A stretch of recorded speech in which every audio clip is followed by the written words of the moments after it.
नमस्कार। आपका अखबार के इस अंक में आपका स्वागत है। मैं हूं प्रदीप सिंह।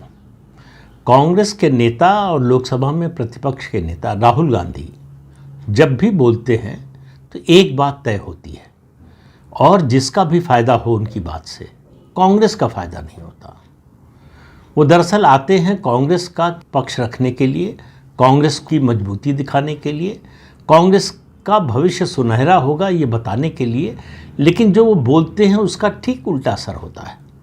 पश्चिम बंगाल में चुनाव हो रहे हैं, कल पहले चरण का मतदान हुआ, तो कल राहुल गांधी प्रकट हुए और वीडियो संदेश के जरिए प्रकट हुए। अब उसमें कह क्या रहे हैं? वो कह रहे हैं कि अगर बीजेपी को कोई हरा सकता है, रोक सकता है तो कांग्रेस। और आप देखिए इतना राहुल गांधी ने बोला और उनका इकोसिस्टम किस तरह से सक्रिय हुआ। 24/7 की स्पीड से भी ज़्यादा स्पीड से।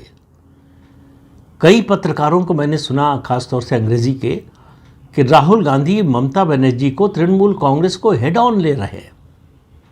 अरे भैया, हेड ऑन की परिभाषा बता दो। पश्चिम बंगाल में कांग्रेस पार्टी है कहाँ, ये बता दो। राहुल गांधी ने पिछले 5 साल में, मैं 2-3 दिन की तो बात ही नहीं कर रहा हूँ, 5 साल में कितनी बार वो पश्चिम बंगाल गए, पश्चिम बंगाल के मुद्दों पर कितनी बार बोले। आरजी कर मेडिकल कॉलेज की जो घटना हुई उस पर कांग्रेस पार्टी का क्या स्टैंड था, राहुल गांधी का क्या स्टैंड था, आप में से किसी को मालूम है?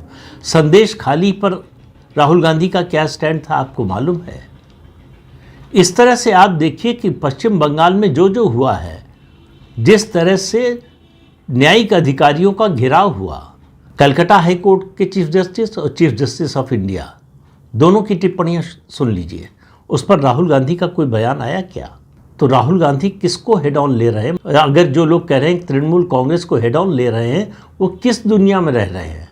या तृणमूल कांग्रेस नाम की उन्होंने कोई नई पार्टी बना ली है, उनके ख्याल में बन गई है, जिससे राहुल गांधी लड़ रहे हैं? और राहुल गांधी की बात सुनिए तो आपको समझ में नहीं आएगा कि हंसे या अपना सर पीट लें। कह रहे ममता बनर्जी ने पोलराइजेशन किया, इसलिए बीजेपी के आने का रास्ता खुल गया। अब आप इसे क्या कहेंगे? राहुल गांधी और कांग्रेस पार्टी की तो पूरी नीति ही पोलराइजेशन की है, मुस्लिम तुष्टीकरण की है। वो ममता बनर्जी पर जो आरोप लगा रहे हैं उनकी पार्टी और वो खुद वही कर रहे हैं। और ममता बनर्जी ने अगर भाजपा के आने का रास्ता पश्चिम बंगाल में खोल दिया तो आप क्या कर रहे थे? आपकी पार्टी क्या कर रही थी? आप कह रहे हैं कि सबको मालूम है कि भाजपा को हम ही रोक सकते हैं। कहाँ रोक दिया भाई आपने? आप बताइए, 3 बार से लोकसभा चुनाव बीजेपी जीत रही है। केवल उन राज्यों में कांग्रेस पार्टी का संगठन बचा हुआ है, या कहें कांग्रेस पार्टी सत्ता में है या नंबर 2 पर है, जहां कोई तीसरी पार्टी नहीं है। जिस राज्य में भी तीसरी पार्टी है या जिन राज्यों में भाजपा और कांग्रेस की सीधी लड़ाई है, वहाँ कांग्रेस को सिर्फ हार मिलती है। इसका अपवाद आप कह सकते हैं सिर्फ एक हिमाचल प्रदेश को, जहाँ कांग्रेस पार्टी की सरकार है। उसके अलावा आप देखिए कि कहाँ आपने भाजपा को रोकने की कोशिश की है। तमिलनाडु, जहाँ 1967 तक आपकी सरकार हुआ करती थी, वहाँ से आप गए तो आज तक खड़े नहीं हो पाए। अभी 2024 के लोकसभा चुनाव में बीजेपी को 11% से ज़्यादा वोट मिला तमिलनाडु में। तमिलनाडु में कभी भाजपा सत्ता में नहीं रही, सत्ता में क्या उसके आसपास भी नहीं रही। ये सारा विकास बीजेपी का, खासतौर से तमिलनाडु की बात करें तो पिछले 10-11 सालों का है। कांग्रेस उस दौरान क्या कर रही थी? जबकि आपका तो डीएमके के साथ अलायंस है, आपके लिए सहूलियत है, सरकार आपके पक्ष में है, तो आपको तो और बढ़ना चाहिए था। पश्चिम बंगाल में 15 साल से तृणमूल कांग्रेस का राज है। कांग्रेस पार्टी का राज वहाँ कब था, सरकार कब थी, आपको याद है? 1977। उसके बाद से कांग्रेस पार्टी सत्ता में क्या, सत्ता के आसपास भी नहीं आई। जहाँ सीधी लड़ाई है, गुजरात 1990 में बाहर हुई कांग्रेस पार्टी सत्ता से, और आज हम 2026 में हैं, 36 साल हो गए, तो वहाँ कांग्रेस पार्टी जो है लौटकर नहीं आ पाई। उत्तर प्रदेश, आखिरी सरकार 1985 से 1989 तक थी, 85 से 89 तक। उसके बाद कांग्रेस कहाँ गई किसी को पता नहीं। यही हाल बिहार का है। और इसी तरह की स्थिति आप राज्यवार गिनते जाइए। कांग्रेस पार्टी जहां से हार रही है, लगातार हार रही है, बड़े मार्जिन से हार रही है। हरियाणा में लगातार 3 बार से भाजपा की सरकार बन रही है। महाराष्ट्र में लगातार 3 बार से बीजेपी की सरकार बन रही है। बीच में 2-2.5 साल उद्धव ठाकरे धोखा देकर बन गए मुख्यमंत्री, वरना बीजेपी की ही सरकार है। त्रिपुरा जहां बीजेपी का नामलेवा नहीं था कोई, वहां लगातार 2 बार सरकार बन चुकी है, तीसरी बार भी बनेगी। असम में भी तीसरी बार सरकार बनने वाली है लगातार, जबकि वहां सीधी लड़ाई भाजपा और कांग्रेस के बीच में है। तो इसलिए कांग्रेस पार्टी भाजपा को रोक सकती है। अगर राहुल गांधी ये दावा कर रहे हैं तो इसका मतलब या तो वो किसी और दुनिया में रह रहे हैं, या झूठ बोलते बोलते ऐसा होता है, अक्सर होता है कि आदमी लगातार झूठ बोले तो एक दिन वो खुद ही उसको सच मानने लगता है। वही राहुल गांधी के साथ हो रहा है। भारतीय जनता पार्टी से लड़ने की स्थिति में कांग्रेस पार्टी नहीं है। जो ध्रुवीकरण का आरोप वो ममता बनर्जी पर लगा रहे हैं, वो राष्ट्रीय स्तर पर वही करने का काम राहुल गांधी और कांग्रेस पार्टी कर रही है। बल्कि वो तो ममता बनर्जी से भी आगे निकल गए हैं। कांग्रेस पार्टी तो इस समय मुस्लिम लीग के रास्ते पर चल रही है। कांग्रेस पार्टी का बस चले तो वो मुस्लिम लीग का जो मैनिफेस्टो था वो जस का तस अपना ले, औपचारिक रूप से, अनौपचारिक रूप से तो अपना ही चुकी है।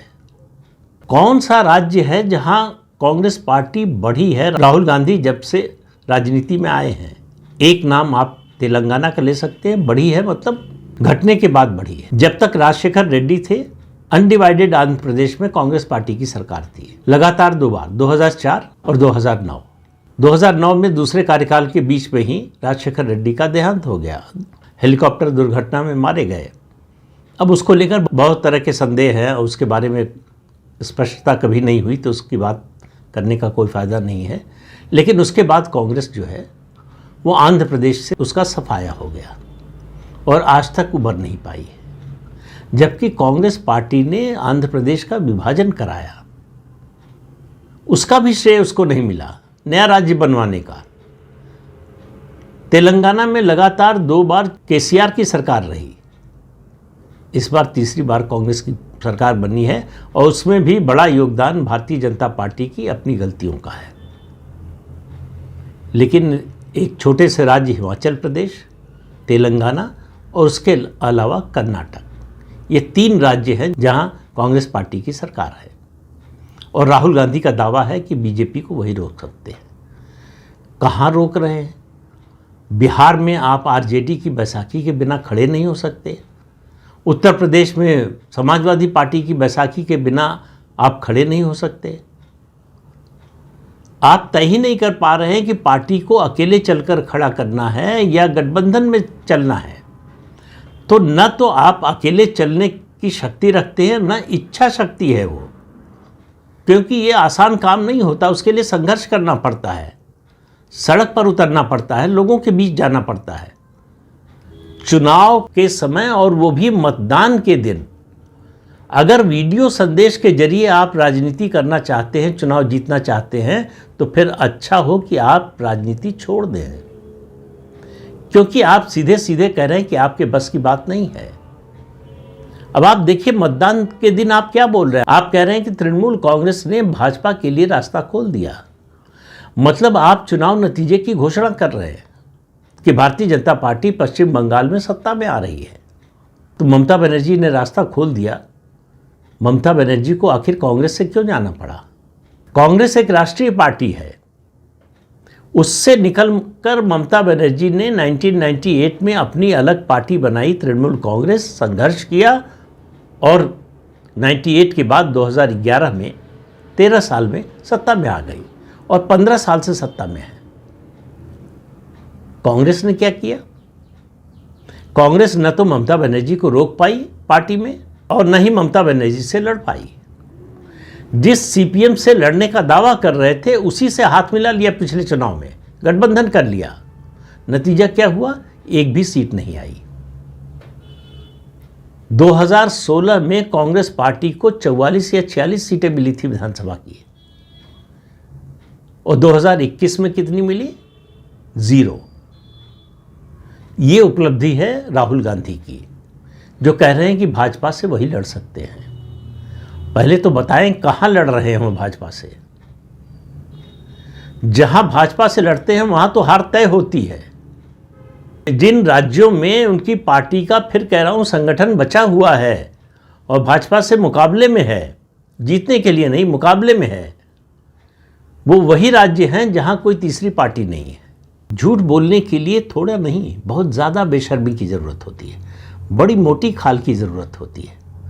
वीडियो संदेश में मतदान के दिन पश्चिम बंगाल में राहुल गांधी कह रहे हैं कि Bharatiya Janata party one nation one religion one language में विश्वास करती है।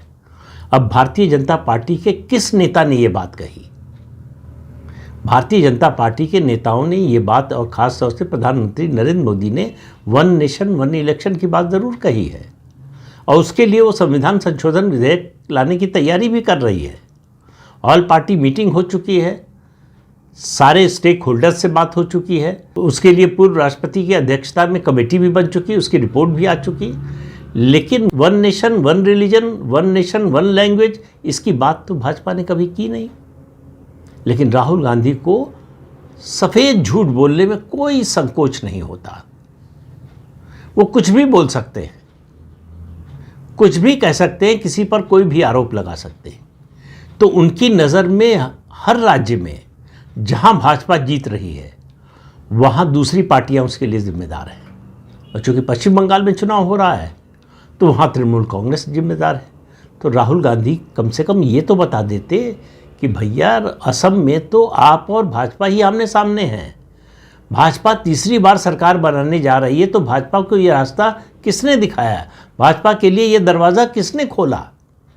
क्योंकि वहाँ तो कांग्रेस के अलावा कोई दूसरी पार्टी है नहीं। तो असम में आप दरवाज़ा खोले भाजपा के लिए तो ठीक, पश्चिम बंगाल में तृणमूल कांग्रेस और ममता बनर्जी खोले तो गलत। भैया तो दोनों सही है या दोनों गलत है। असम में तो तृणमूल कांग्रेस या ममता बनर्जी भाजपा के लिए दरवाज़ा खोलने गई नहीं थी। तो असम के लिए जिम्मेदार कौन है, जवाबदेह कौन है?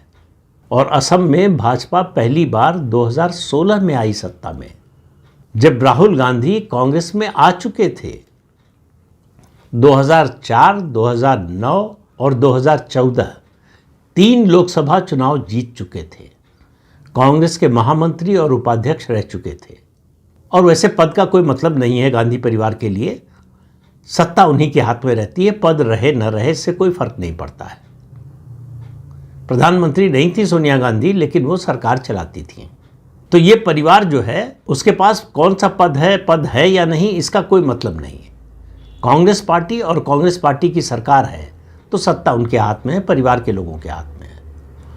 तो राहुल गांधी पश्चिम बंगाल में ममता बनर्जी से सवाल पूछने से पहले बताएं कि असम में भाजपा के लिए रास्ता किसने खोला, असम में ध्रुवीकरण किसने किया।